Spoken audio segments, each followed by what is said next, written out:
আমরা এসেছি বাংলাদেশের প্রত্যন্ত অঞ্চল শেরপুর জেলার নালিতাবাড়ি উপজেলা একটি পিকনিক স্পট বলতে পারেন, জঙ্গলে ঘেরা গজনী নামক স্থানে। বাট আমরা এখন যে স্থানে আসছি এখানে নোম্যান জোন বলতে পারেন, এখানে সবাই আসতে পারে না। আমরা আসছি 4 জন, রেদওয়ান, পিছনে আরেক 2 জন হৃদয় এবং রণভি। আমরা অনেক ভয়ের মধ্যে আছি, কখন কি হয়, আশেপাশে কেউ নাই এবং আমাদের এখানে আসার জন্য পর্যাপ্ত প্রিপারেশন ছিল না। অ্যাকচুয়ালি এখানে আসার জন্য কাউকে পারমিশন দেওয়া হয় না, বাট আমরা বলতে পারেন জীবনের একটি ঝুঁকি নিয়ে এখানে এসেছি। আমাদের কমান্ডিং বোর্ডে লিড দিচ্ছেন রেদওয়ান, ময়মনসিংহের ছেলে। আছেন আরেক ময়মনসিংহের সেনাপতি কামরুল হাসান এবং the stylish man রণভি।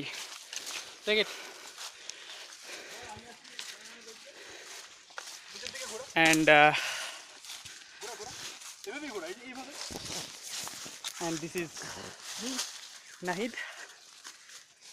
from Rajshahi.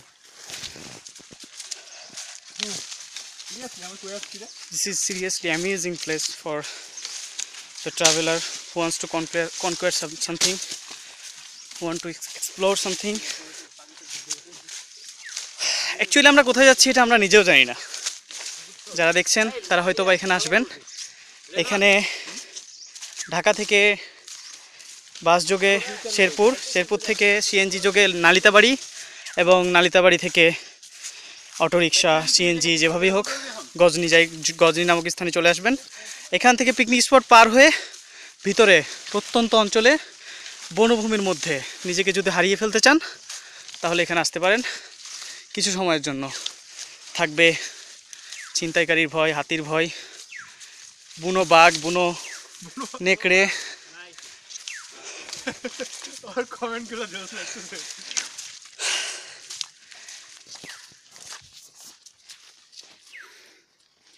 পাখির শব্দ ছাড়া আমরা কিছুই এখানে দেখতে পাচ্ছি না।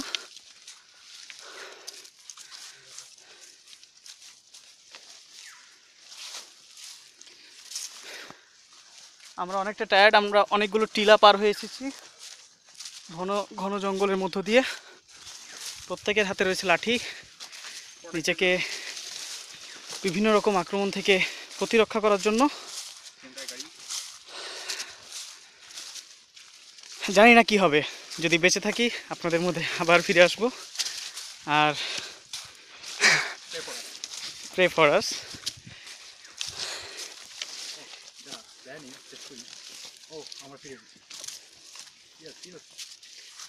That's the road.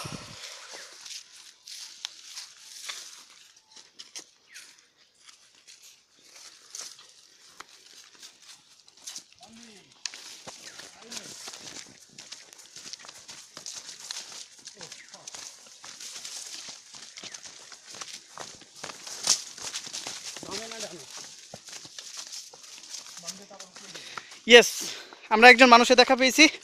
সো এখন মোটামুটি আমরা সেফ বলতে পারেন, সেফ জোনে। আমরা কিছু পাহাড়ি অঞ্চলের আদিবাসীকে দেখতে পাচ্ছি, আমরা জানি না অ্যাকচুয়ালি আদিবাসীদের বংশগত নাম কি।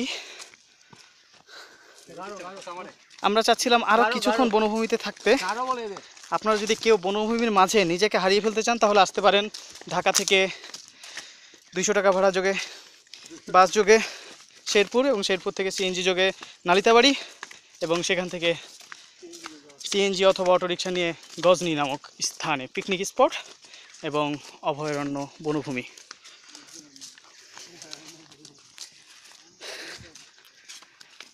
আমরা আবার আপনাদের মাঝে ফিরে আসব। সেই পর্যন্ত টাটা।